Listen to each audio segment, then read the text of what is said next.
नहीं होगा, अब जो आप कहेंगे वही होगा। तो बोले उस बालक का नाम रखना नारायण। तो भैया आप लोग भी अपने बच्चों का नाम बढ़िया रखो, माधव रखो, मुकुंद रखो, मुरली मनोहर रखो।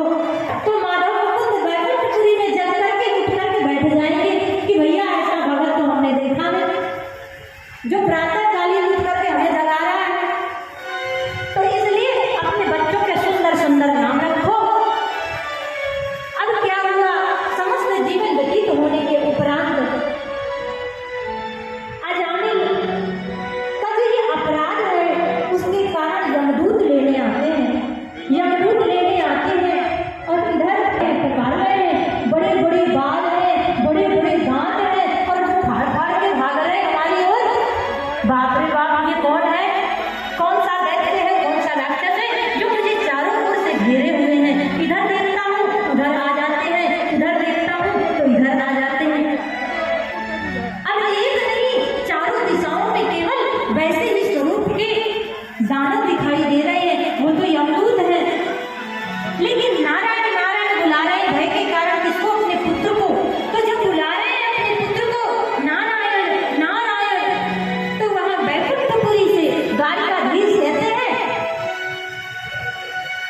देवताओं को आदेश देते हैं और कहते हैं जाओ मेरा कोई भक्त पुकार रहा है, अब उसका जीवन समाप्त हो गया है, तो उसके प्राणों को ससम्मान बैकुंठ लेकर के आओ, क्योंकि भगवान बड़े दयालु हैं।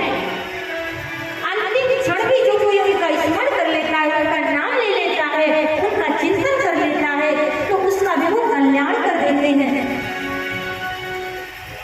तो जब वो यमदूत घेरे खड़े हुए थे तो देवगण सब आए और उन्होंने कहा कि भाई ये हमारी पार्टी का मेंबर है, हम ले जाएंगे। हमारे जो प्रभु हैं, जो हमारे स्वामी हैं, हमारे जो मालिक हैं, उन्होंने कहा है हमारे ऑफिस में लेके आओ।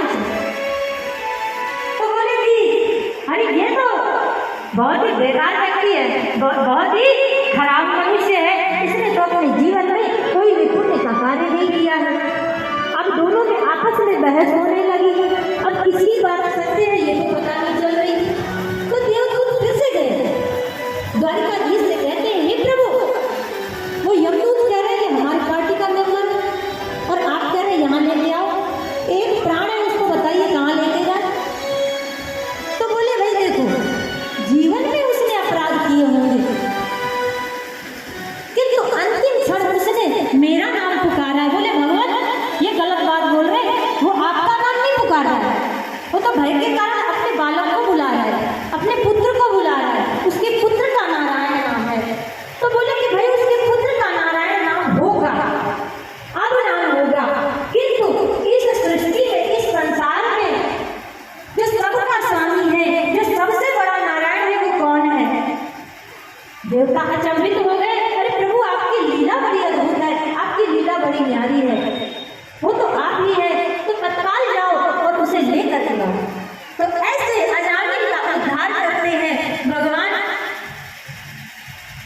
कितने दयालु हैं। इसलिए भैया जीवन में कितने भी अपराध किए हो, अभी से इस बात का स्मरण कर लीजिए, तब तो कथा सुनने का और श्रवण करने का लाभ है, नहीं तो फिर वही है कि सब चला चली का मेला और जाना अपने अपने घर सबको अकेला। तो इसलिए भजन करते रहिए, भगवान का नाम लेते रहिए, पता नहीं कब किसका अंतिम क्षण आ जाए, ये तो पता नहीं है ना। तो इसलिए भगवान का नाम लेते रहिए।